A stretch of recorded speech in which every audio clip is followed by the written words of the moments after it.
sugerido para yo realizar o para yo poder determinar las acciones sísmicas, no solamente en edificaciones de concreto armado, edificaciones de albañilería, ya que bueno, este procedimiento de cierta forma definido en la norma E030, nosotros lo encontramos para cada uno de estos sistemas estructurales que conocemos, ¿no?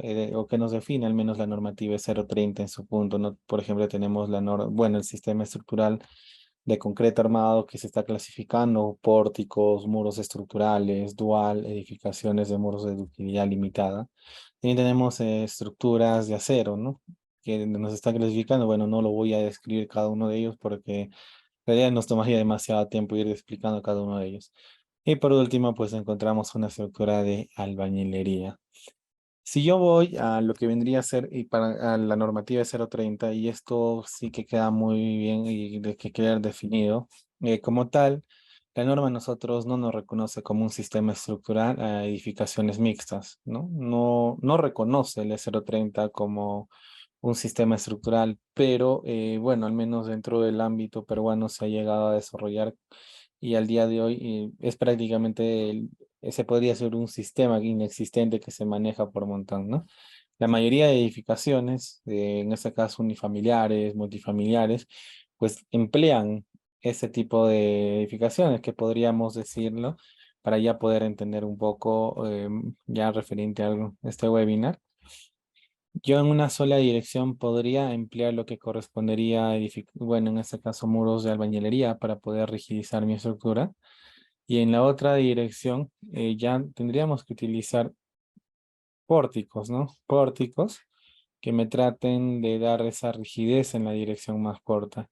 ¿Y esto debido a qué sucede? ¿Por qué se plantea ese tipo de las edificaciones?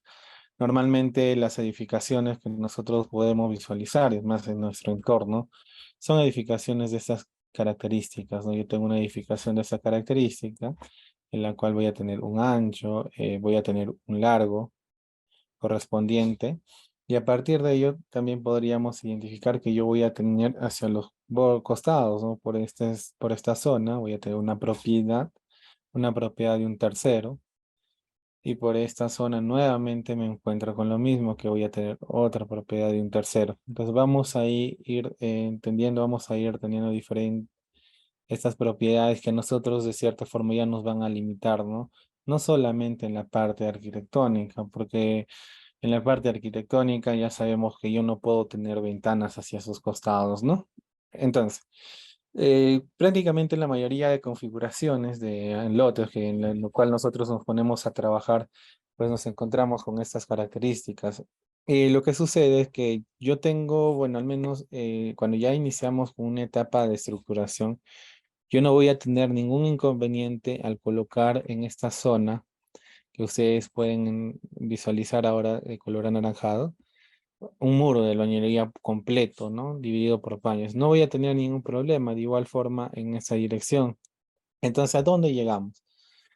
Vamos a llegar al problema que en la dirección más corta o en la dirección X que ustedes pueden visualizar ahora en pantalla, vamos a tener el problema que no voy a poder colocar muros de albañilería, porque recuerdan, ¿no? Si yo quiero ingresar a una edificación de albañilería confinada, ese muro de albañilería tiene que nacer en el primer nivel y tiene que ser continuo. Yo no tengo que hacer o crearme un muro a partir del segundo, tercer, cuarto nivel. Tiene que nacer en el primer nivel y hasta el último nivel, ¿no? Podría ir reduciendo, ¿no? De una forma muy brusca sus dimensiones, pero sí necesariamente tiene que ser un muro continuo. Entonces, ya entendiendo ello, el problema que nos encontramos generalmente en estos tipos de edificaciones vendría a ser ello. Ahora, en una etapa de estructuración, tratamos de simular o buscamos todas las posibilidades, ¿no? Y muchas veces la parte arquitectónica no nos permite como tal. En la parte arquitectónica, colocar un muro aquí quizás sea factible, pero por aquí colocar un muro, en este caso por aquí no es tan probable. Hay muy pocas posibilidades. Además, bueno, quizás el arquitecto haya planteado pensando en ello, pero no generalmente ocurre ello, ¿no? Ellos plantean más enfocándose en la vista de funcionalidad, que los ambientes estén bien iluminados y otros parámetros pues, que ellos dominan como arquitectos. pero ya en la parte estructural, cuando nosotros nos enfrentamos a la configuración, no muchas veces no podíamos darle una solución. Es más, bueno, por aquí, por la zona donde yo resido, en Huancayo, me ha tocado visualizar edificaciones de estas categorías, ¿no? Donde tienen 6 metros de luz, y son edificaciones que tienen 14, 12, 15, inclusive hasta tienen 30 metros de largo. Y plantear, por ejemplo, una edificación con un sistema híbrido, perdón, un sistema de albañilería es casi imposible, se podría decir, ¿no? Porque no vamos a encontrar esa continuidad que quizás nosotros queremos buscar. Y nuevamente vamos a, o generamos el mismo problema, ¿no? Generamos el mismo problema. Yo podría tranquilamente en mi etapa de configuración colocar muros, en este caso muros de albañilería, y en la dirección más corta nuevamente enfocamos o regresamos al mismo problema, que no voy a poder colocar un sistema de albañilería. Pero por ahí quizás alguien se pregunta, ¿no? ¿Por qué no desde una etapa inicial nosotros podemos plantear un sistema de pórticos? Recuerden, ¿no? Si yo, por ejemplo, les quiero plantear un sistema de pórticos, al menos lo que yo debería tener en cuenta es, por ejemplo, si yo tengo una columna en esta zona y tengo una viga, esta columna, si está a un extremo, al menos yo tengo que garantizar el tema de la longitud de desarrollo, lo que me exige teniendo luces de 4 metros, 3 metros, inclusive aquí cuando tenemos 6 metros, a veces no muchos nos permiten colocar columnas intermedias, al menos la parte arquitectónica nos restringe demasiado en ello.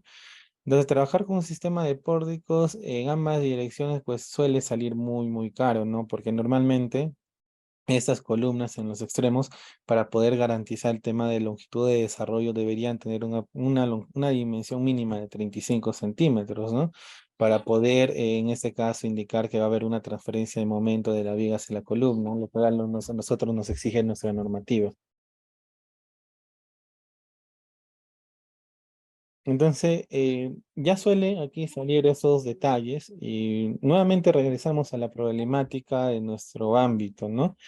Lo cual a nosotros nos fuerza o de cierta forma llegamos o tenemos que buscar una solución, ¿no? Una solución que tanto en la parte arquitectónica y la parte estructural tiene que de cierta forma llegar a un acuerdo para que esta estructura pues tenga un comportamiento, tenga una coherencia.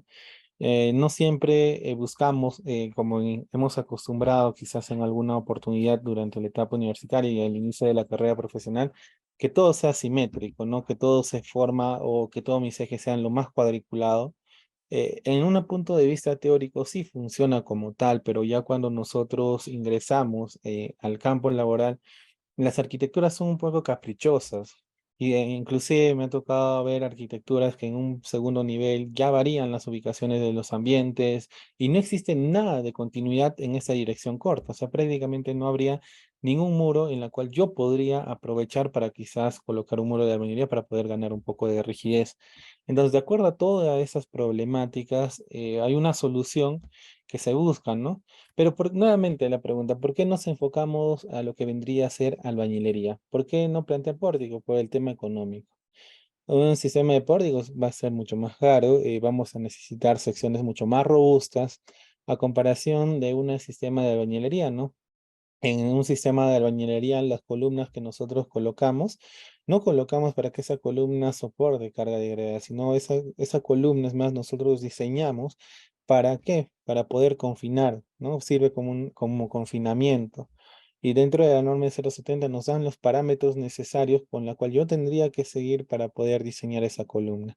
Porque en ese sistema, o al menos en el sistema de albañilería, lo que nosotros debemos buscar es que en este caso ese muro traje o que ese muro soporte las cargas, ¿no? Las cargas gravitacionales.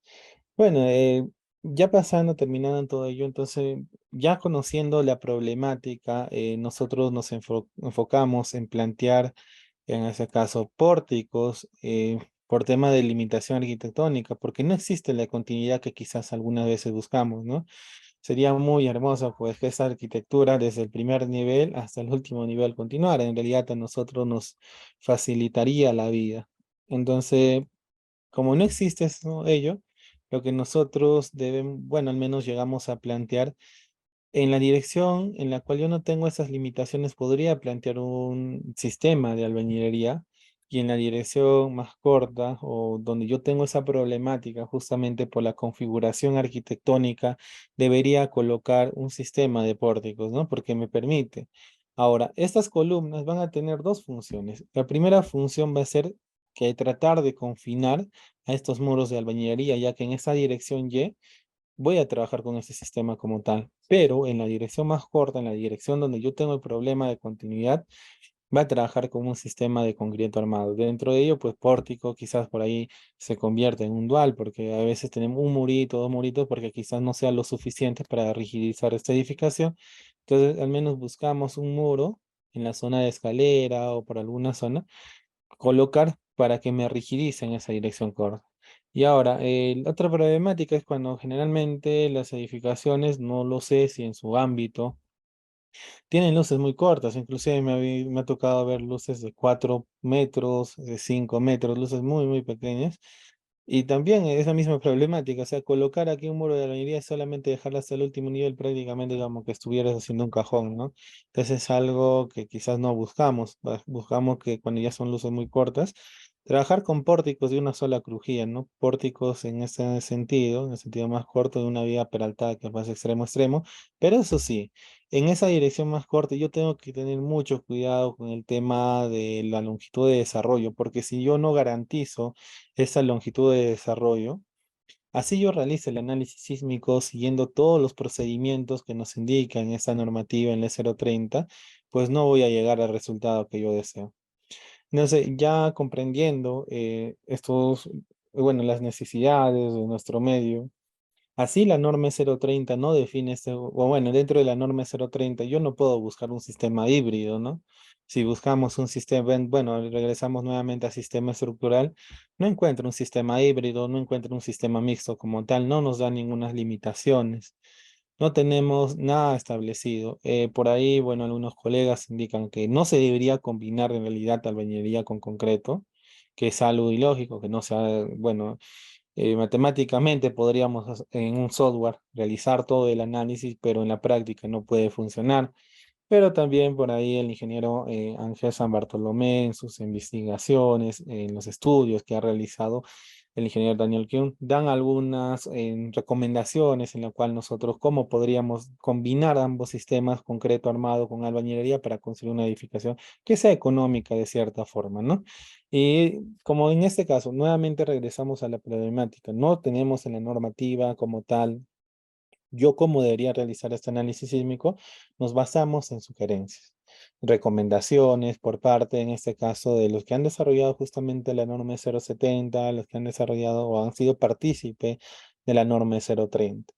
Entonces, bajo esas recomendaciones, nosotros podemos entender, podemos realizar algunos análisis y también nuevamente, ¿no? En realidad, como siempre he comentado ahí a mis alumnos, el gran laboratorio, el gran laboratorio, si tu estructura tú lo has diseñado de una forma correcta o incorrecta, yo hacerlo a pequeña escala quizás no tengo los mismos resultados que se va a tener cuando ocurre un sismo, ¿no? Entonces, el laboratorio que quizás todo ingeniero estructural debería tener en cuenta, pues es un sismo real, ¿no? Que esa edificación que se ha diseñado haciendo bajo estos sugerimientos, pues y ha funcionado muy bien ante una eventualidad sísmica, entonces se podría replicar. Es más, la norma 030 se ha ido actualizando de cada vez que hubo un sismo, ¿no? Se ha ido actualizando, actualizando.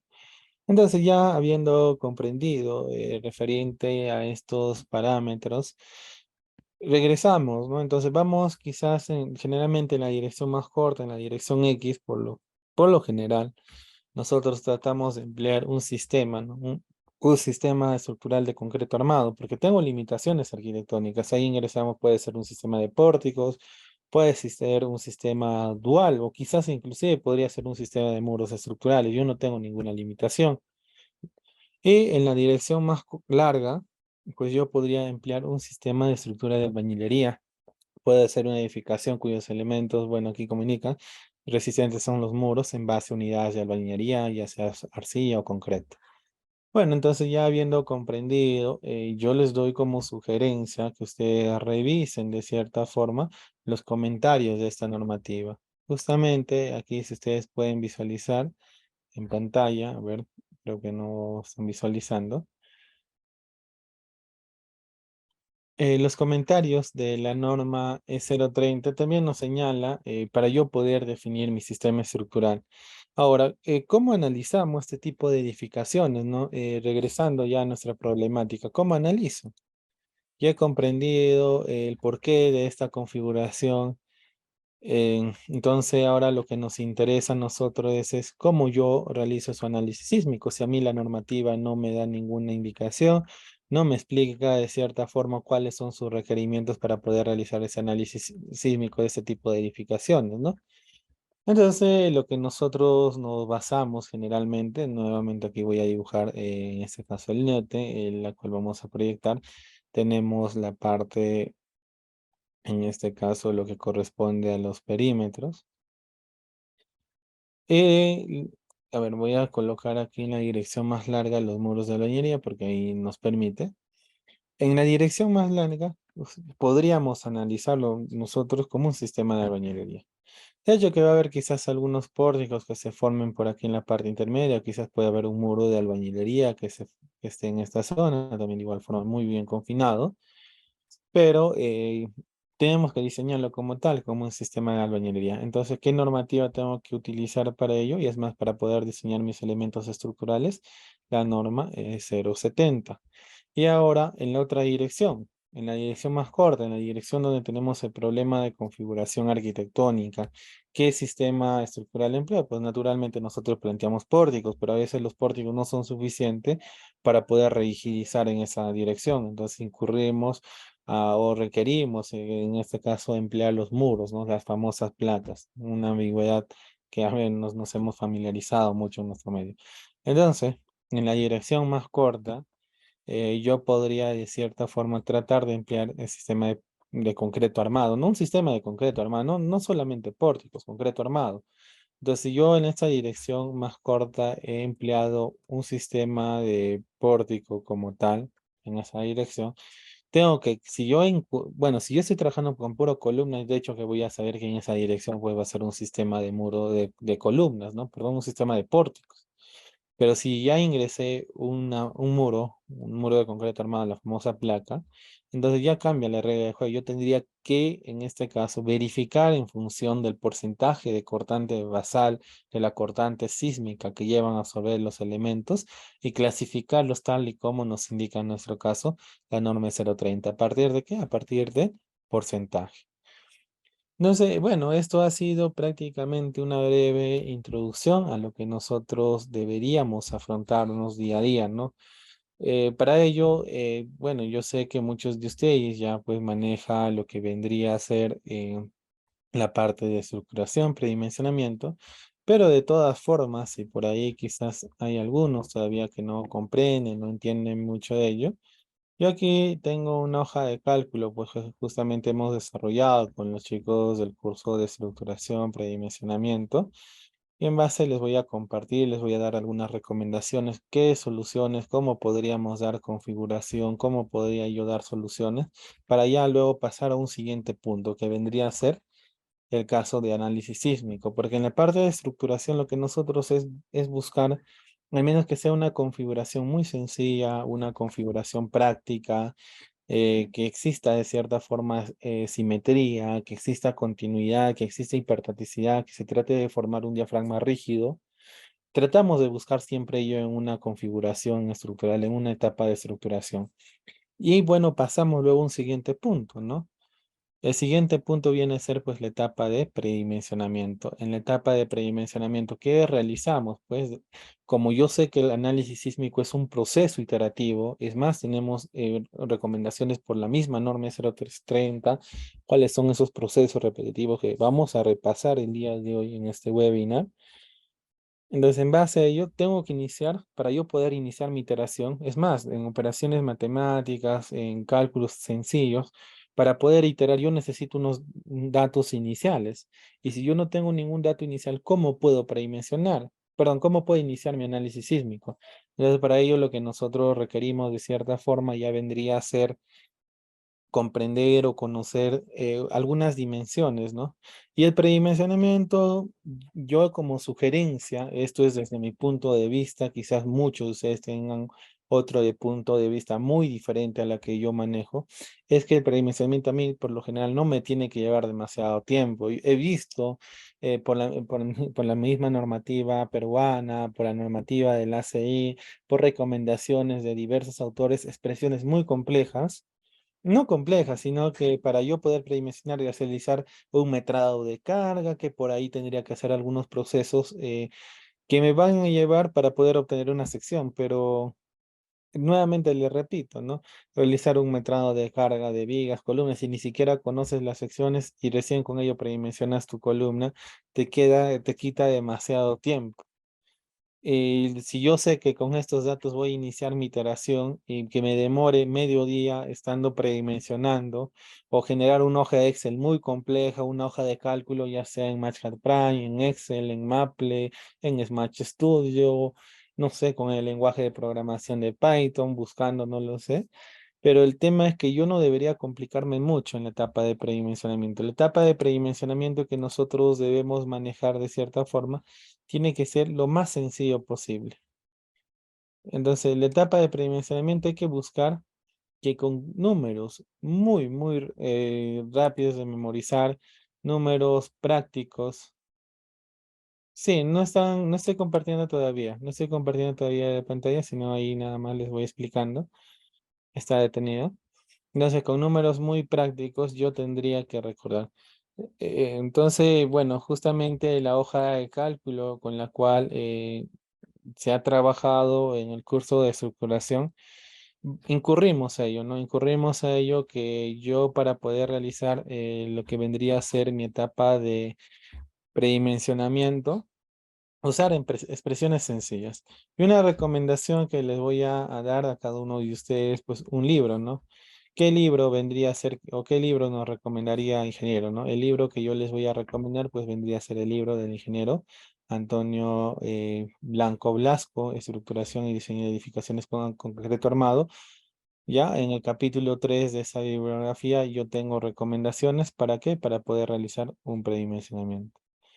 Entonces, ya en base a esas recomendaciones que justamente les acabo de indicar, y hay que llegar a esa práctica, ¿no? Ojo, esas recomendaciones que da en esta bibliografía como tal del libro de estructuración, predimensionamiento, son recomendaciones. Yo no tengo por qué cegarme y trabajar necesariamente siempre con ello. Yo lo que tengo que buscar es quizás yo mismo generar una expresión matemática que a mí me permita realizar un análisis o una etapa de poder obtener un dimensionamiento, ¿no? Entonces, justamente ustedes aquí ya en pantalla están visualizando, sí, están visualizando aquí en pantalla lo que vendría a ser una hoja de cálculo. Bueno, voy a por ahí voy a compartirles a los que se quedan hasta el final del taller, voy a compartirles. Desde esta hoja de cálculo se crea en base a ello, ¿no? Se crea en base a ello. Entonces, regresemos nuevamente a nuestra problemática para tratar de explicarles cómo yo puedo emplear esta hoja para poder realizar una etapa de predimensionamiento, porque la estructuración yo lo realizo simplemente en base a mis criterios, ¿no? Entonces, si yo tengo o voy a sé que voy a trabajar con este tipo de edificaciones,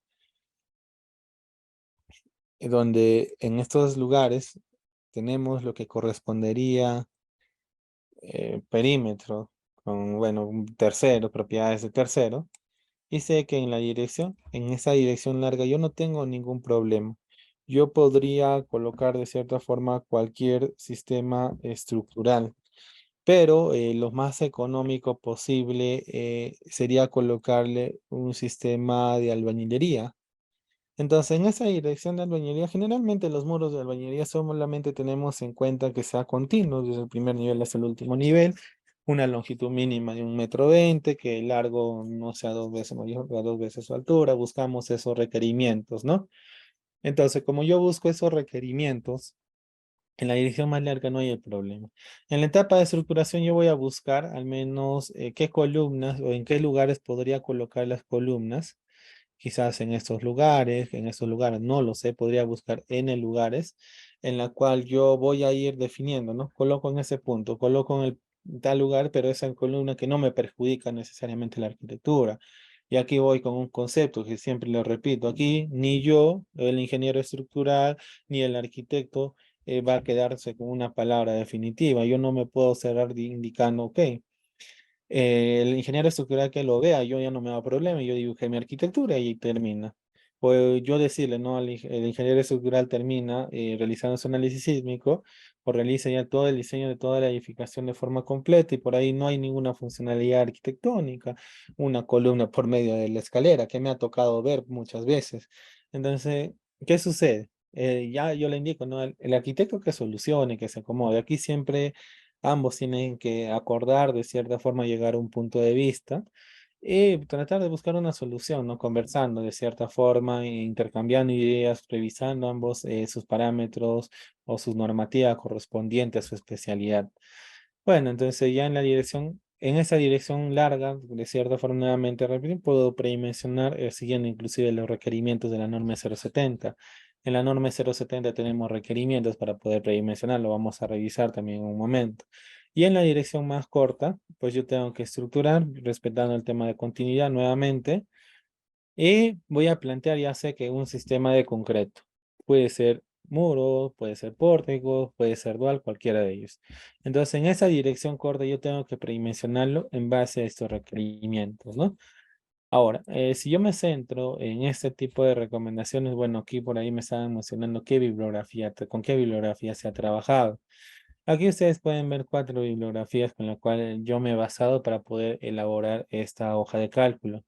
La primera, pues viene a ser del libro que justamente les he comentado, que es el Coquito, creo que de cada quien que quiere iniciar con este mundo de ingeniería estructural, que es el libro de estructuración y diseño de edificaciones de concreto armado del ingeniero Antonio Blanco Blasco, y me enfocaba necesariamente en el capítulo número 3. La segunda bibliografía es el libro de diseño de concreto armado del ingeniero Roberto Morales Morales en el capítulo 11. El tercer libro es el libro, bueno, no es, bueno, es el libro de diseño sismo-resistente de edificaciones de concreto armado del ingeniero Ricardo Oviedo Sarmiento, también nuevamente el capítulo 3.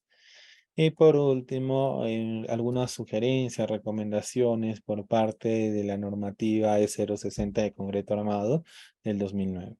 Entonces, bueno, para yo predimensionar losa, independiente del sistema estructural que yo esté considerando, si una edición sea pórtico, en la otra híbrido, o lo que sea, independiente de ello, las losas tenemos criterios, no tenemos criterios que yo podría predimensionar. Uno, por ejemplo, basándome en lo que vendría a ser en función de la norma 060 del capítulo 9, con la cual yo podría obtener algunas dimensiones, pero lo bueno que quizás muchos llegan a emplear esto es que ya no hay la necesidad de poder verificar deflexiones. Luego de ello ya ingresamos a la parte de recomendaciones, ¿no? En la parte de recomendaciones tenemos una tabla, bueno, no, en el libro no lo encontramos como tal una tabla, sino de forma textual, pero yo aquí ya lo ordené una tabla, en la cual a partir del espesor de la losa de 17, 20, 25, 30 centímetros, yo puedo utilizar cualquier tipo de esta losa que en este caso la luz de correspondiente a su luz, ¿no? A su luz libre. Si la luz es menor a 4 metros, pues tranquilamente podría emplear una losa de 17 centímetros, una luz entre 4 y 5.5 metros, 20 centímetros, entre 5, 6.5, 25 centímetros, entre 6 y 7.5, 30 centímetros, que ya no es muy recomendable, digamos, ¿no? Pero bueno. Entonces ya en base a estas luces yo podría obtener un espesor de mi losa aligerada. Pero esta tabla, bueno, como recomendación que da el ingeniero, pues menciona que solamente se podría utilizar cuando la sobrecarga esté entre 300 y 350. Podría ser menor, no hay problema.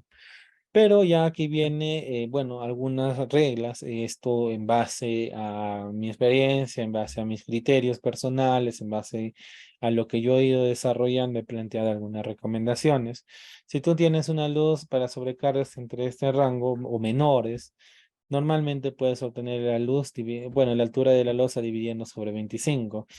Pero ya cuando excedes o cuando tu sobrecarga sea mayor que 350, por ejemplo, 500, en centros comerciales o lugares donde la carga viva generalmente es muy, muy elevado, Entonces yo predimensiono la luz libre dividido sobre 20. Entonces una forma muy rápida, poder quizás yo tengo una viga de 6 metros, pero una luz de 6 metros. Si mi sobrecarga es menor que 350, yo tranquilamente podría utilizar un espesor de 24 centímetros, pero eso tengo que redondear al inmediato superior de las losas conocidas, o sea, trabajar con una losa de 25 centímetros. Pero si la sobrecarga hubiera sido mayor que 350, en este caso ya trabajaría con una sobrecarga mayor, necesariamente necesito una losa de 30 centímetros. Esta regla funciona muy bien. Ustedes quizás por ahí pueden calcular un número, no sé, quizás multiplicar por algún factor, dividirlo sobre otro número, no lo sé, pero estos numeritos, al menos para iniciar un cálculo iterativo y casi a la primera, en la mayoría de edificaciones me ha cumplido y va muy bien. Luego, quizás en alguna necesidad, y si es más, dentro de albañilería lo general es buscar que se trabajen con losas bidireccionales o losas macizas bidireccionales para que todos los muros reciben cargas de gravedad, no solamente unos y otros muros. Entonces, para ello, cuando nosotros tenemos paños relativamente cuadrados, podríamos emplear en este caso esta tabla, ¿no? Y son útiles, bueno, este tipo de losas cuando nosotros tenemos gran concentración de albañilerías, porque cuando yo tengo una losa aligerada unidireccional y justamente en esa dirección tengo una tabiquería, requiero al menos de emplear lo que vendría a ser una viga chata, una doble vigueta. Y cuando tengo varias muros en la misma dirección, o tendría la necesidad de colocar cada cierto tramo, en este caso la viga chata. No es recomendable, entonces lo preferible es quizás colocar una losa maciza o una losa aligerada, pero ya bidireccional. Y para ello una regla, bueno, si no desean memorizarse, yo la forma como predimensiones la luz libre entre 25 como una losa ligera convencional y le resto 5 centímetros a ello. Y también pues funciona muy bien, ¿no? Luego de ello pasamos a predimensionamiento de losa nervada. Este tipo de losa es recomendable ya cuando tenemos luces grandes, ¿no? Hay veces donde aquí, como les vuelvo a repetir, son luces de 6 metros y en la otra dirección tranquilamente podría colocar en esa dirección mi muro de albañilería, pero quizás no sé, se me complica o trabajo con otro tipo de configuración. Podría basarme en base a estas recomendaciones, ¿no? Las losas nervadas generalmente son recomendables cuando ya tengo luces mayores a 6 metros, 7 metros, 8 metros, ¿no? Ya aquí podemos incluso llegar a emplear lo que vendrían a ser losas nervadas bidireccionales. Luego de ello, hay la necesidad de conocer también acerca del predimensionamiento de losa maciza, ¿no? El predimensionamiento de losa maciza. Yo como predimensiono lo que corresponde a las losas macizas. Bueno, para ello lo que tengo que primero es fijarme el comportamiento de esa losa. Nosotros sabemos que una losa maciza se comporta en función tanto de su geometría y de sus elementos de contorno. A la losa aligerada, a la losa aligerada sí yo le puedo obligar que trabaje en la dirección más corta, más larga, yo le puedo dar la dirección, pero a una losa maciza no le puedo dar la dirección que yo deseo, sino la losa maciza al contrario trabaja ¿en función a qué? En función a sus elementos de contorno, en función a su geometría. Y una forma muy práctica de poder predimensionar, utilizar la regla luz libre entre 25 menos 5, o también podría en este caso llegar a emplear una luz libre sobre 30. Cualquiera de los dos, a mí nuevamente personalmente me ha dado muy buenos resultados. Y si yo podría probar inclusive aquí, ¿no? Una losa de 5.5, 17. Aquí me sale 15 de 5.518 también podrían emplear. Bueno, son recomendaciones. Y si yo quiero trabajar con una losa bidireccional,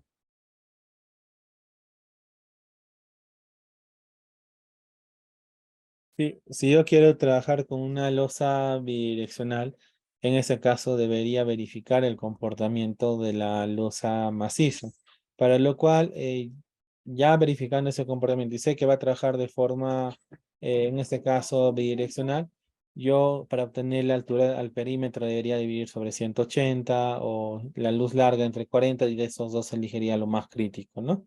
Luego pasamos a predimensionamiento de vigas y bueno, aquí quizás sí funciona, ¿no? Sí funciona el término de viga principal y viga secundaria, pero es un término también incorrecto, ¿no? Muchas veces en el sistema de concreto armado a las vigas que reciben las cargas de las losas lo suelen llamar vigas principales y a las que no reciben las cargas de la losa, vigas secundarias, inclusive hasta se atreven algunos a colocar esas vigas supuestamente secundarias, vigas chatas, ¿no? Y eso es una configuración errónea. En este caso, en la dirección que yo voy a trabajar con pórticos, yo tengo que sugerir o tengo que trabajar con esas recomendaciones, ¿no? Aquí hay una tabla a partir de sus luces de cuánto podría emplear sus secciones y también para vigas emboladas, ¿no? Esto es muy fácil de utilizar. Busco la luz y a partir de ello elijo una sección. Ojo, con esto podría iniciar mi iteración y ya si yo me doy cuenta que quizás requiero disminuir su sección, pues podría rebajar. Pero esto es lo que yo usualmente llego a utilizar, ¿no? Y nuevamente aquí vamos y regresamos, ¿no? Tenemos que simplificar todo lo que nosotros podamos, lo más probable para poder obtener una dimensión. Yo no lo suelo llamar viga principal ni viga secundaria. Yo lo suelo llamar viga como tal. No me gusta colocarle esos calificativos porque sé que van a ser incorrectos. Entonces, ya habiendo establecido ello, ¿por qué? Mira, ¿por qué? Pero alguien quizás por ahí no me pregunta, ¿pero por qué no le llamas viga secundaria? Es que sucede que en ocasiones esa supuesta viga secundaria que no va a recibir carga de gravedad, pues va a recibir una carga sísmica y las cargas sísmicas en ocasiones suelen ser cargas mucho más grandes que las cargas de gravedad. O sea, son cargas más importantes que las cargas de gravedad. Entonces tengo que darle la misma importancia. ¿Ya? En este caso, en la dirección de albañería, pues voy a colocar vigas solares, pero en la otra dirección sí necesito o de cierta forma emplear lo que vendrían a ser vigas peraltadas. Para ello, una regla fácil es pues a la luz crítica, una luz de cara a cara o una luz de eje a eje, no importa cualquiera de los dos, porque estamos en una etapa de predimensionamiento, no hay ninguna regla. Yo lo que debería hacer es dividirlo sobre 10 y dividirlo sobre 2. Aquí tengo un rango en la cual podría yo elegir cualquiera de estos. Aquí lo que básicamente es defino ya cuánto es su altura y en base a ello ya me va calculando la base, que debería ser mayor que su 30%, pero menor igual que su 50%. Pero hay que tener como referencia que en este caso esta recomendación de la norma 060 está en el capítulo 21. En ese capítulo 21 nosotros lo que de cierta forma vamos a encontrar es solamente nos especifica para el sistema de pórticos que la viga tiene que tener una base mínima de 25, ¿no? Entonces con esos requerimientos yo debería predimensionar. Listo, entonces ya habiendo comprendido estas consideraciones básicas que nosotros hemos visto, ahora cómo predimensionar las columnas, ¿no? Y aquí, bueno, tenemos dos recomendaciones. Tenemos dos recomendaciones muy importantes, ¿no? Tenemos la recomendación por parte, en este caso, del ingeniero Antonio Blanco Blasco y también del ingeniero Roberto Morales Morales. Ustedes podrían crear su propia expresión matemática para poder predimensionar esas columnas. Nuevamente regresamos. En la dirección más larga, en la dirección que yo tengo de albañilería, las columnas solamente van a trabajar como confinamiento, tienen que confinar a los muros de albañilería. Pero en la dirección más corta, en la dirección que yo necesito de cierta forma trabajar con pórticos o un sistema de concreto armado, tengo que ver, ¿no? Si tengo que quizás por ahí un muro que me va a rigidizar, una plaquita que me va a rigidizar, podría emplear esta recomendación por parte del ingeniero Antonio Blanco Blasco, ¿no? Estructuras con muros en ambas direcciones, ¿no? Ya que en la dirección más larga me rigidiza y en la dirección más corta también me va a rigidizar quizás para que hay un muro, entonces podría emplear esta expresión. Pero si en la dirección más corta no tengo la posibilidad de colocar en ningún punto, no tengo la posibilidad de poder colocar un muro, entonces tengo que emplear esta recomendación que personalmente nuevamente, le repito, me ha servido muy bien, ¿no? Entonces ya a partir de esos, bueno, esos conocimientos, yo podría establecer esos requerimientos, ¿no? Y para ello es muy práctico, ¿no? Nosotros siempre asumimos un peso, un ratio de 1000 kilogramos por metro cuadrado y esto es, eso es lo que yo suelo considerar.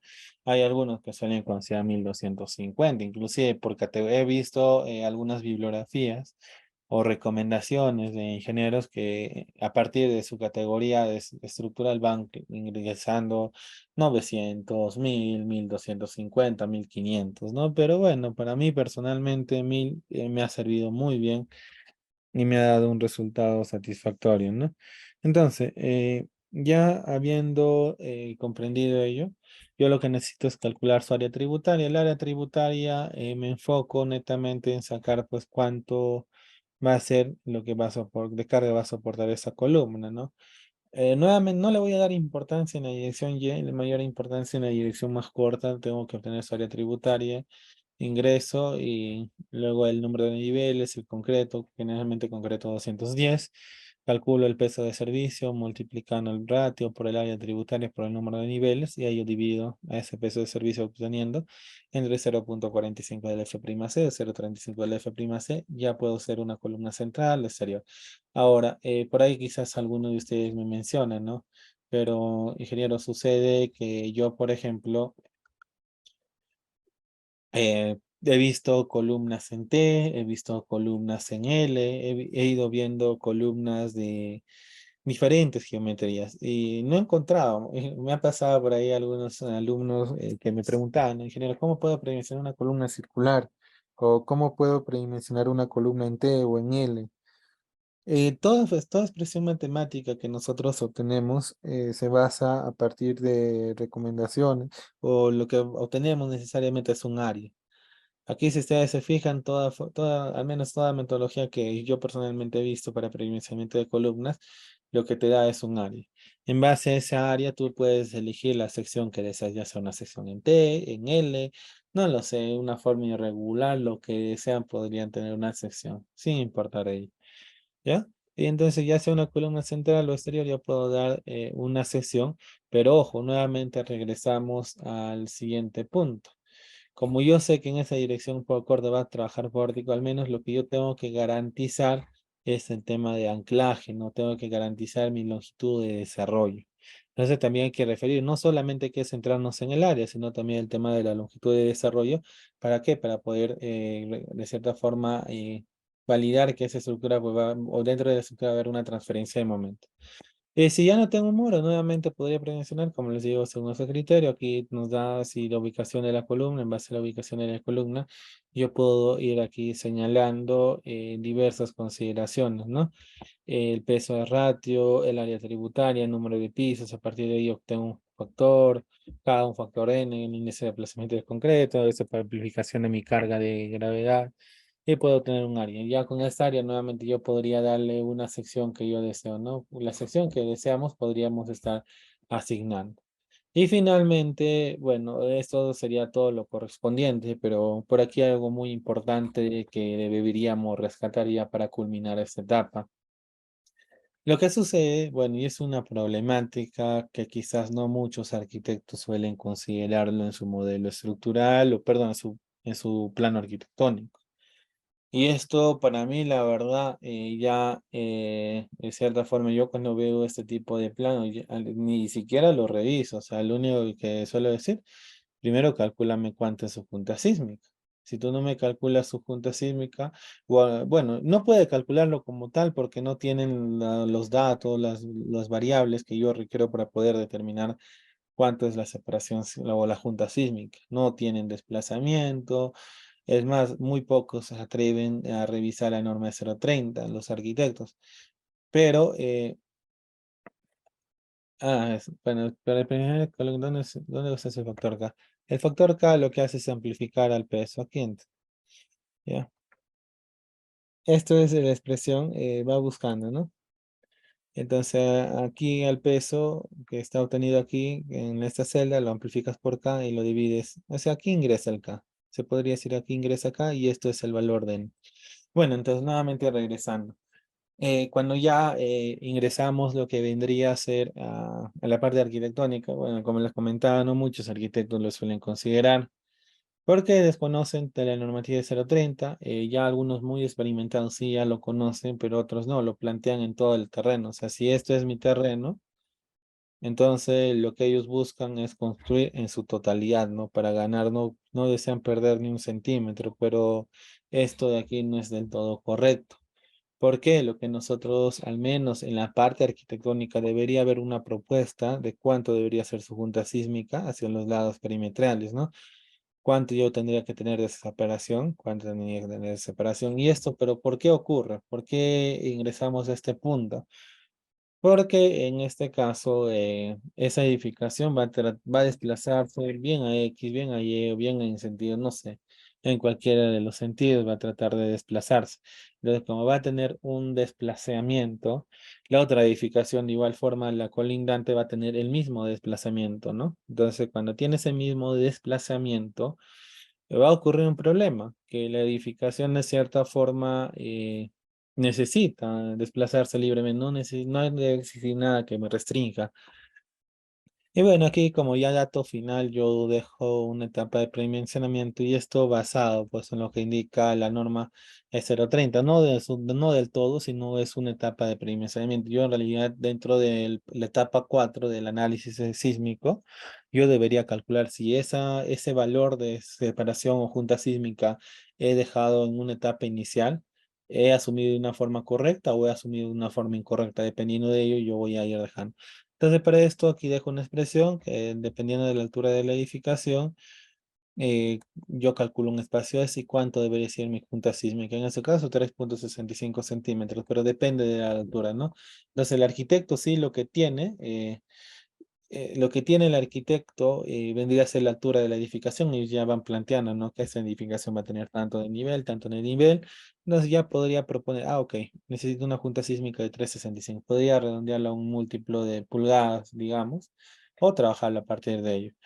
En este caso, por ahí me indican, pero ingeniero, para poder obtener el desplazamiento, puedo determinar la matriz de masa, rigidez, allá la junta sísmica. Sería en vano, Humberto, sería en vano porque sería un procedimiento que te va a quitar demasiado tiempo. Nuevamente regresamos a lo que les estaba comentando, que el predimensionamiento tiene que ser lo más práctico, más sencillo posible. Bueno, obtener un desplazamiento a partir de la obtención de matriz de rigidez, matriz de masas, el arquitecto no lo va a realizar, mucho menos. Uno con el tema de tiempo, recordemos que tenemos días para 20, 25, 30 días como máximo para poder entregar, levantando todas las observaciones correspondientes de arquitectura, y no se puede. Entonces, ya habiendo comprendido, yo creo que sería mejor emplear a partir de ese numerito muy sencillo, ¿no? Al fin de cuentas, el desplazamiento, para yo validar si esto ha sido tomado de una forma correcta, como lo vamos a ver en un momento, o no haya sido de una forma correcta validado, yo voy a modelar esta edificación con todas las cargas, consideraciones, lo que vendría a ser en un software, ya sea el software de TAPS, ya sea el software de SAP 2000, ya pueden utilizar el software de robot, pueden emplear SIPE. Entonces, cualquier software independiente a mí lo que me va a entregar es el desplazamiento y con ello también podría verificar si estamos cumpliendo esos parámetros o no estamos cumpliendo esos parámetros. Bueno, entonces, ya regresando, yo aquí hemos hablado de estructuración, predimensionamiento, no hemos hablado de metralla de carga, sino como tal vamos a hablar y análisis sísmico, ¿no? Entonces, ya cuando luego ya haber estructurado, luego ya de haber predimensionado, pasamos a una etapa final, la etapa de validación de mi estructura, ¿no? Y esto es lo más importante, en realidad lo que yo debería comprender como tal, lo que yo tendría que seguir las recomendaciones, procedimientos por parte de la normativa. Pero bueno, hasta aquí vamos a dar un stop. Me gustaría de cierta forma por parte de cada uno de ustedes, mediante el chat, realizar algún comentario que les está apareciendo hasta el momento este taller y luego de ello para poder continuar. Les voy a dar ahí un aproximado de 2, 3 minutos para que podrían realizar alguna consulta o un comentario. A ver, vamos chicos, vamos.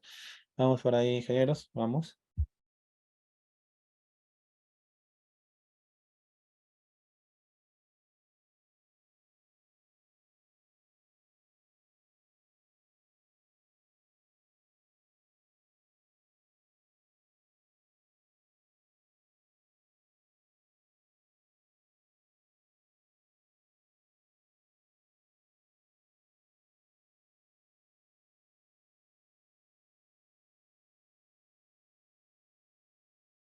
A ver, vamos chicos, vamos comentando.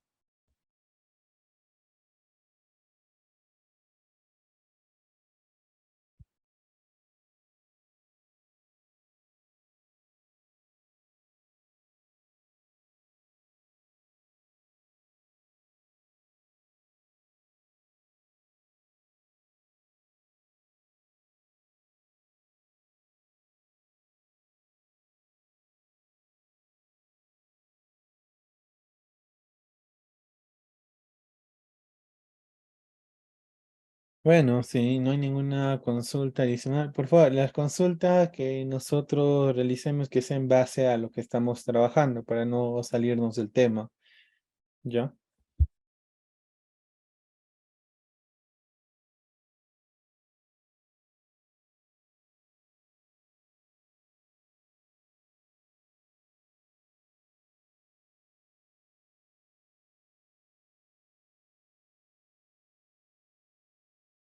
Y bueno, vamos a iniciar respondiendo las consultas respectivas por cada uno de ustedes.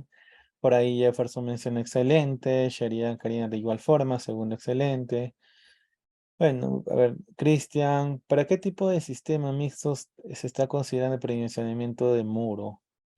No hemos predimensionado muro. En ningún momento hemos predimensionado muro, Cristian, sino estos muros de albañería que nosotros colocamos, sobre todo es que buscamos en todo lo que se pueda, colocamos como tal con muros de albañilería, ¿no? Por ahí, Paul indica, respecto a la junta sísmica en edificios irregulares, es decir, en forma L, el predimensionamiento que se usa varía. No, no varía. Por ejemplo, yo podría tener, esto podría ser mi lote, no sé, de esta forma, así una forma de tipo L, podríamos tenerlo, y que mi edificación se haya construido en esta zona, y es más así que tenga esa forma. ¿Para dónde calculo la junta sísmica? Primero tengo que hacer cálculo, dejar una junta sísmica por este lado, porque voy a tener el perímetro, y por este lado. Y se calcula de la misma forma la altura, coloco la altura y yo obtengo un valor. No, y nuevamente recordarle que eso pues está ¿en base a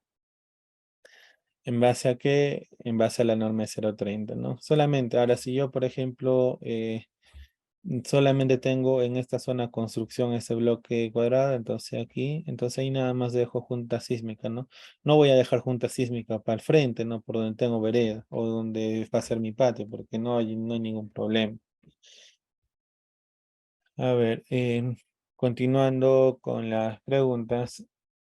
La viga en el eje Y, ¿cuál sería su predimensionamiento? Muy bien, muy buena consulta. Así que para ello hay que revisar lo que corresponde a la norma E070 de albañilería. Entonces, cuando ya ingresamos a la norma E070 de albañilería que se están visualizando ahora en pantalla, nosotros lo que tenemos es lo siguiente. Tenemos, bueno, en este caso 10 capítulos que nos va a estar dando la norma. En este caso, yo tengo que hablar o revisar acerca de las configuraciones de estructuración. Y yo sé como estos muros van a ser muros portantes, yo lo que necesito es arriostrar. Entonces voy a colocar necesariamente, se coloca es una viga solera en esa dirección más corta y listo, asunto solucionado. Aunque por ahí algunos ingenieros estructurales, nuevamente les indico, ¿no? No está definido este sistema como tal, así que se basa en criterios. Y como se basa en criterios, hay algunos ingenieros estructurales que lo adoptan o en esa dirección colocan también vigas peraltadas. Nuevamente hay que entender ello. Nos estamos basando en recomendaciones, no tenemos exigencia. En realidad, si yo quiero comprender si ha sido un valor correcto que yo he asumido o no es un valor correcto que he asumido, pero no me permite dibujar.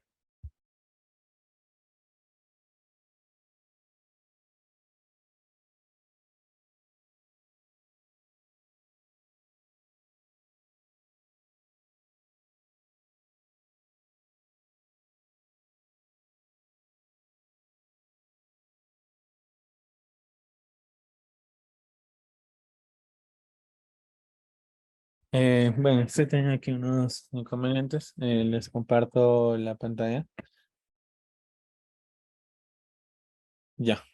Entonces, lo que nosotros entendíamos referente a la configuración es que en esta dirección yo tranquilamente podría colocar muros, ¿no? Eh, ya. Algunos suelen colocar sobre esos muros vigas soleras, que sería quizás lo ideal, pero nuevamente les indico, no tenemos nada establecido por parte de ninguna normativa, ¿no? Sino lo que nosotros deberíamos es seguir recomendaciones, criterio nuevamente ingresando, ¿no? La mejor laboratorio pues va a ser el sismo.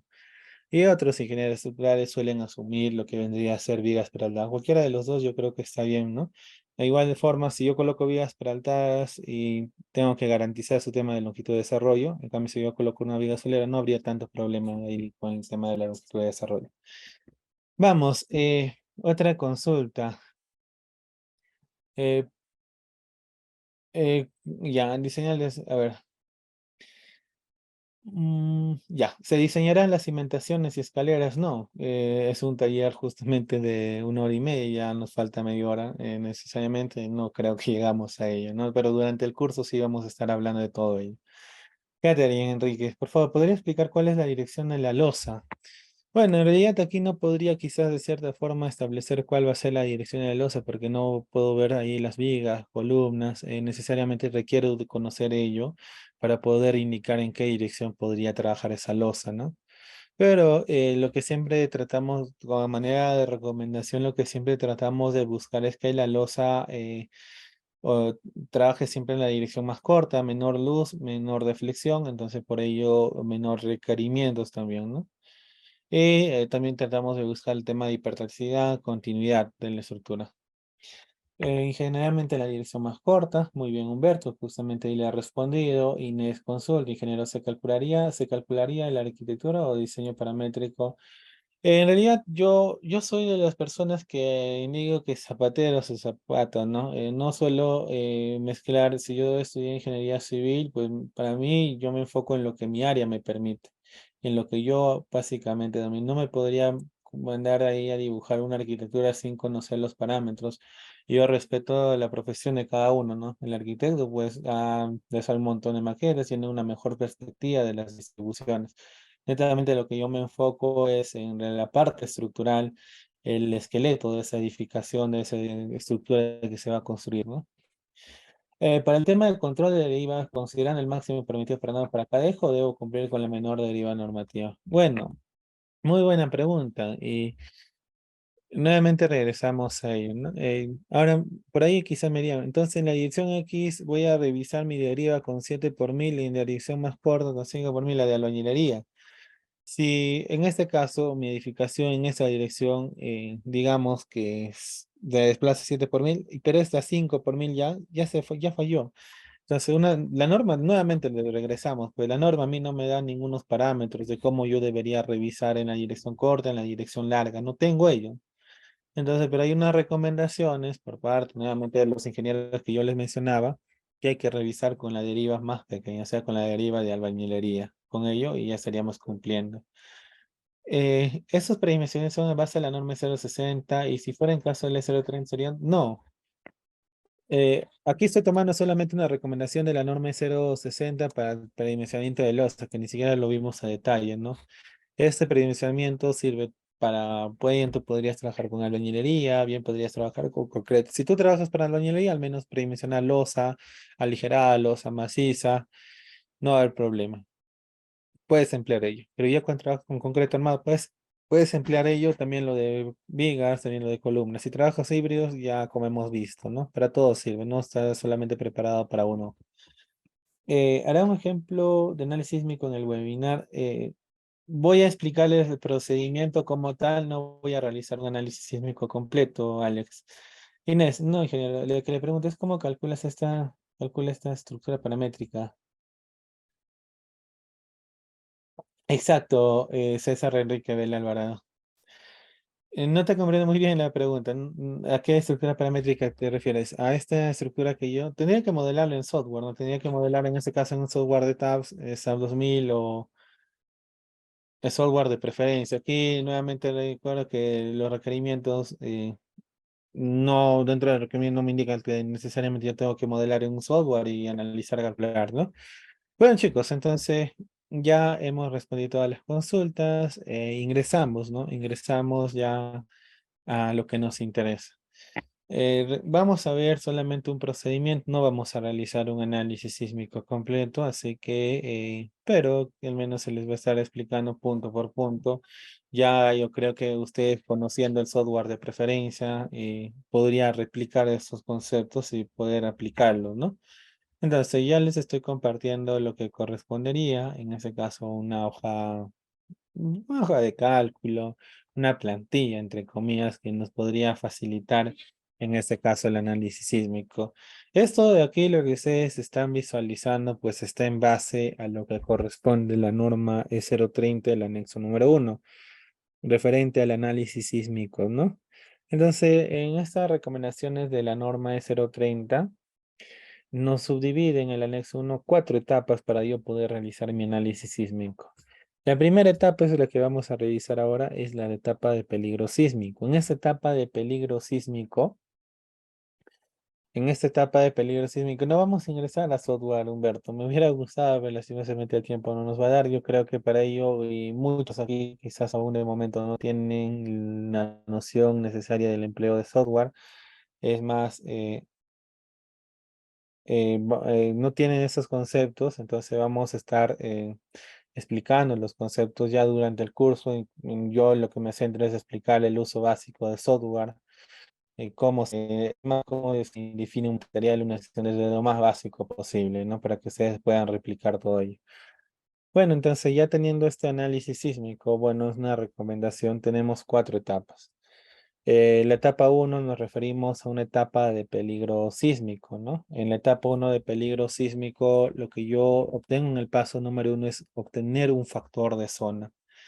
Este factor de zona que yo voy a obtener, pues va a depender de la ubicación de mi proyecto. Yo, mi proyecto puedo tener ubicado en una zona sísmica 1, una zona sísmica 2, en una zona sísmica X, ¿no? Entonces, a partir de ello voy a obtener un factor de zona.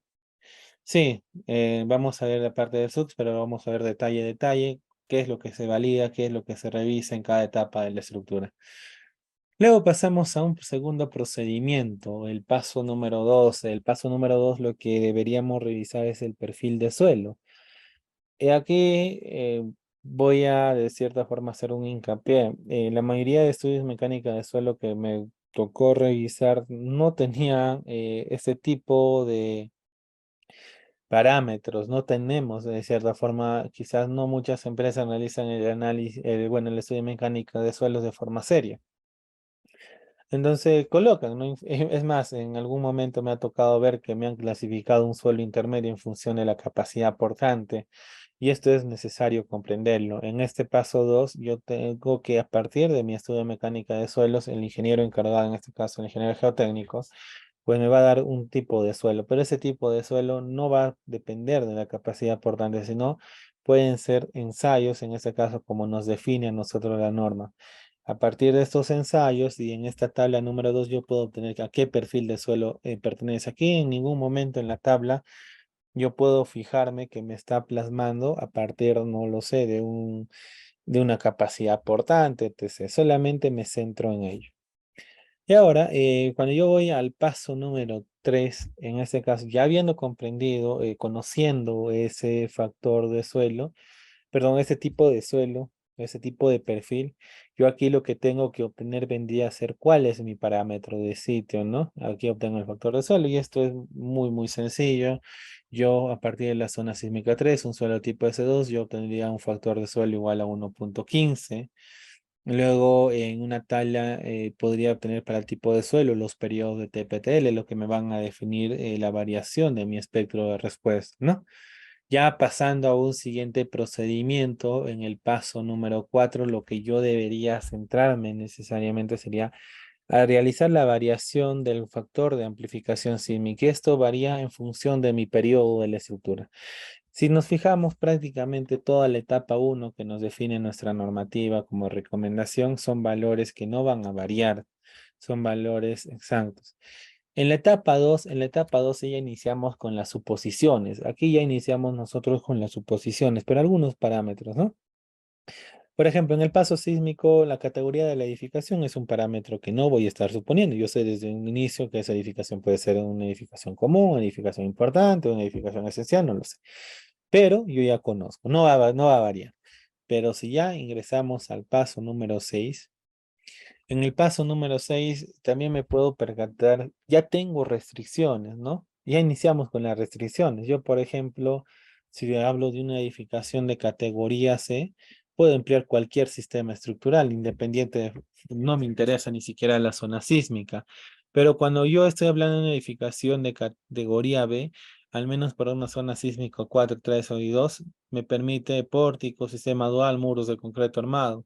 Pero ya tenemos limitaciones, ya no puedo emplear cualquier sistema estructural. Y es más, cuando yo ingreso a una edificación de categoría 2, yo no puedo emplear dentro de concreto o estructuras de concreto un sistema de pórticos, ¿no? Y aquí viene el famoso, bueno, es un error, ¿no? Las edificaciones de los colegios, no sé si ya han visto, en una dirección plantean pórticos, en la otra dirección albañilería, pero la norma como tal no restringe a trabajar con pórticos, ¿no? Y hay una restricción por parte de ella. Y necesitamos conocer esos parámetros.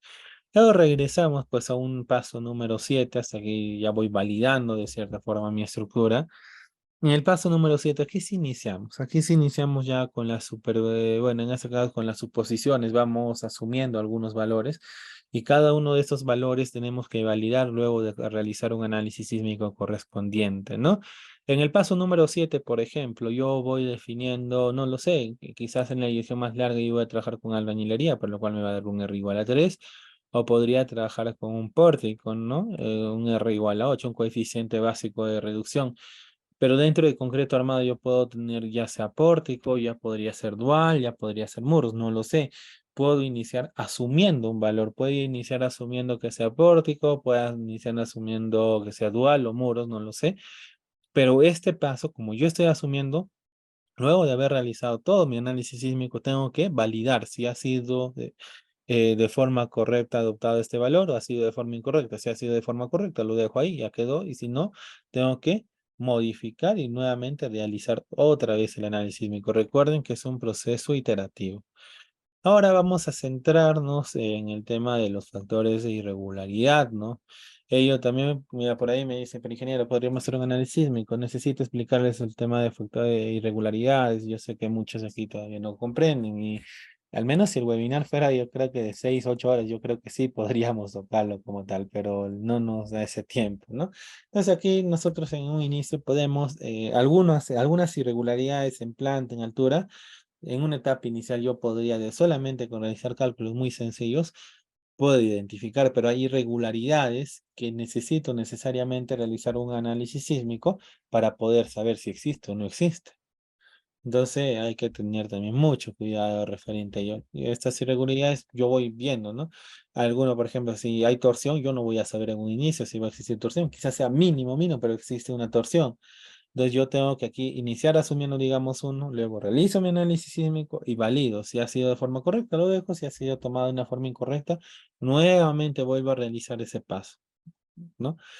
Luego pasamos a la etapa, al paso número 9, en la cual ya tenemos restricciones. Por ejemplo, mi edificación, mi configuración estructural, yo he diseñado, he hecho mi análisis sísmico, me ha cumplido derivas, todo perfecto. Pero cuando ya ingresé a ese paso número 9, y por ahí justamente yo me encontré con una irregularidad torsional.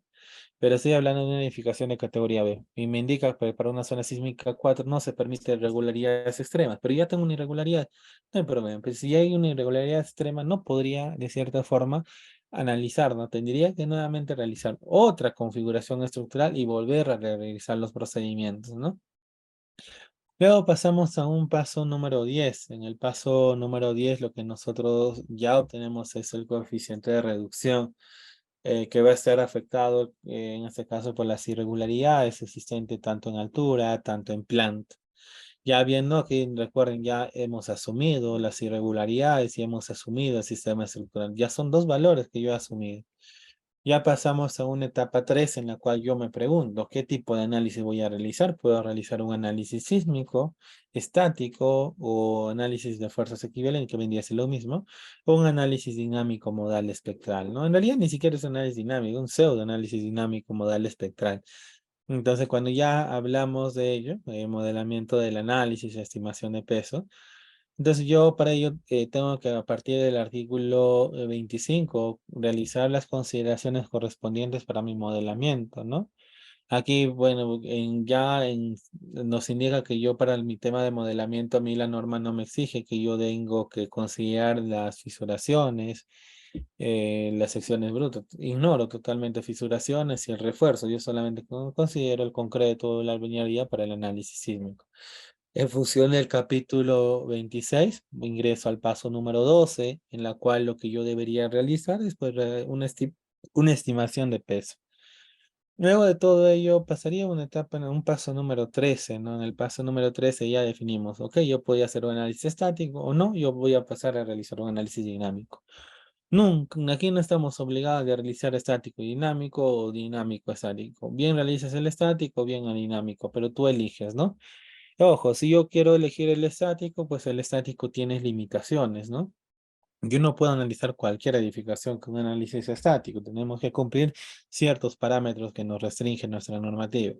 Entonces, a partir de ello, yo ingreso un periodo y con ello obtengo un coeficiente de amplificación sísmica, obtengo el SUX, justamente ahí lo que su compañero estaba mencionando y se ríe Humberto, ¿no? Entonces, yo con ello obtengo el factor, el famoso SUX, y este SUX, pues ingreso al software y listo, ya se culminó, no hay nada más que hacer. Si estoy trabajando con albañilería en una dirección, con pórticos en otra dirección, voy a ingresar dos SUX, uno para X y el otro para Y, y se terminó. Pero eso sí, tengo que cumplir con estas limitaciones, ¿no? Que, por ejemplo, que para analizar esta estructura mediante este procedimiento, todas las estructuras regulares o irregulares que estén ubicadas en una zona sísmica 1, en las otras zonas sísmicas yo puedo emplear este procedimiento, pero las estructuras tienen que ser clasificadas como regulares según el artículo 19 y no deben tener más de 30 metros de altura. Y para estructuras de muros portantes de concreto armado y albañilería, armado con final de no más de 15 metros de altura. 15 metros, 15 entre 3 hasta 5 niveles podríamos analizar, ¿no? Pero tenemos limitaciones. Si yo no cumplo con esas limitaciones, entonces me olvido, ya no realizo el estático, sino de forma directa realizo un dinámico. En el dinámico modal espectral me indica que yo puedo analizar cualquier tipo de edificación y para lo cual yo lo que necesito de cierta forma o requiero es cargar un espectro sísmico. Con este espectro sísmico cargo y pasamos a la etapa de verificación. Entonces ya realizando toda esa parte, voy a regresar nuevamente correspondiente a lo que vendría a ser la norma. A ver, me da un momento y estamos culminando.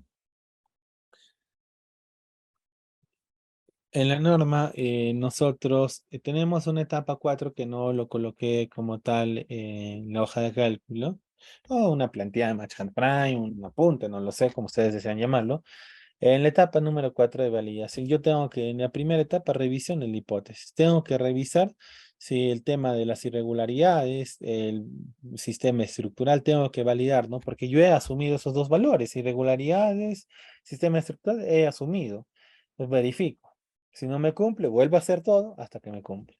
Luego también tengo que revisar las restricciones de irregularidades. Yo podría tener irregularidad, como no, también podría tener irregularidad. Y por último, luego puedo determinar los desplazamientos laterales. O sea, tendría que revisar las derivas no correspondientes. Y por último, la distorsión admisible. Y también, bueno, como paso último, la separación entre edificios. Recuerdan que hemos predimensionado, pues en este caso yo podría predimensionar. Nuevamente, ¿no? Si yo, digamos, en mi predimensionamiento me salió 3, pero con el cálculo real me sale 4, tengo que volver a realizar una configuración arquitectónica, realizar un cambio y volver a modelar. Ya, por ello es necesario tener un análisis sísmico. Bueno, un valor para iniciar mi iteración. Entonces, ya habiendo realizado cada uno de estos procedimientos como tal, ahí culmina, sí, pero ya nosotros cuando queremos ingresar a la etapa de diseño, cuando yo realizo un dinámico, hay ocasiones donde la fuerza dinámica, la cortante dinámica es muy, muy pequeño y la normativa a nosotros nos restringe. Ojo, stop, stop, tú has realizado muy bien y has verificado deriva todo, pero vas a pasar a la etapa de diseño, pero como tu cortante es muy pequeño, entonces tú tienes que realizar un escalamiento sísmico. Y justamente aquí tenemos algunas recomendaciones. Yo tengo cuando realizo, solamente cuando realizo el dinámico, ya voy a pasar a la etapa de diseño. Este sismo escalado solamente me sirve para poder diseñar.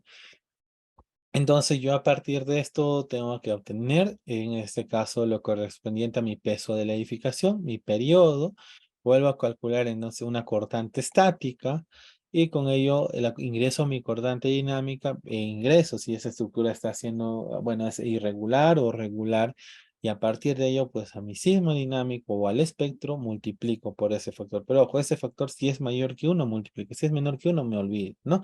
Con esto lo que básicamente es realizamos ya lo que correspondería a un escalamiento sísmico y con ello, ya habiendo realizado mi escalamiento sísmico, yo pasaría a lo siguiente, ¿no? Ingresaría, por ejemplo, a la norma 060 en la dirección que voy a trabajar con pórticos como tal, ingresar al capítulo 9 y realizar las combinaciones correspondientes. En la dirección que tengo de albañilería, pues con la normativa de albañilería correspondiente, pues podría trabajar, verificar mi densidad de muros. Es más, yo podría predimensionar y verificar la densidad de muros, verificar para un sismo severo, un sismo moderado, han estado agrietado, no agrietado, todo ello correspondiente. Entonces, chicos, de esta forma vamos a dar ya por culminado y bueno, yo siempre he sido que lo ofrecido es deuda, ¿no? Entonces, por este medio les estoy compartiendo en este momento lo que correspondería a la hoja de predimensionamiento, ¿ya? Les estoy compartiendo a la hoja de cálculo de predimensionamiento. Ustedes ahí pueden utilizarlo, ¿ya? Les estoy echando, a ver. Ya, les estoy compartiendo para cada uno de ustedes. Pueden ingresar directamente al chat de esta reunión y a partir del chat ya podrían descargarlo, ¿no? Entonces con ello damos por finalizado este taller. Ya durante el curso en sí vamos a ver la etapa de cómo se, con un ejemplo real, cómo se realiza la estructuración, cómo se realiza el predimensionamiento, cómo realizo el análisis estático, dinámico, y no hay requisitos, ¿no? Yo al menos durante los cursos no suelo pedir muchos requerimientos, lo suficiente es que ustedes conozcan lo básico de concreto armado, bañilería, modelamiento de software, al menos que tengan instalado el software, porque las demás herramientas yo les enseño a utilizar durante el curso, no vamos a tener sesiones de 1 hora, 2 horas, vamos a ir aprendiendo, ¿no? Entonces, chicos, ya con todas esas recomendaciones, yo me despido. Muchas gracias nuevamente. La hoja de Matchcad Prime sí no, aún me falta culminarlo. Ya en ese momento quizás les comparto en un otro webinar.